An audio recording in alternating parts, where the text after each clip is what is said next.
È la testimonianza di un pezzo di storia importante di Venezia ed è ricomparso in una casa d'aste di Viterbo che lo venderà a fine mese. Del busto in marmo del doge Giovanni II Corner si erano perse le tracce, ma ora che è riapparso, l'associazione Venetinetta ha subito promosso una raccolta fondi per riportarlo a Venezia. È un doge che ha condotto la guerra di Corfù, che è stata l'ultima vittoria della Marina Veneta contro gli Ottomani. E la nostra associazione, Venetinet, si è fatta promotrice di una sottoscrizione per l'acquisto dell'opera.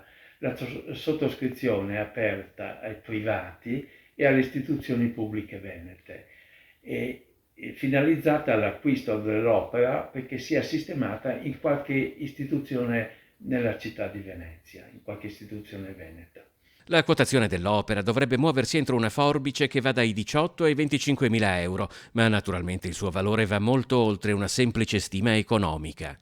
L'opera ha un valore intrinseco, è un'opera di uno scultore barocco molto importante, Bonazza, ha un valore storico molto importante, rappresenta un doge che era a capo di uno Stato che ancora era capace di gestire le relazioni internazionali con un ruolo attivo.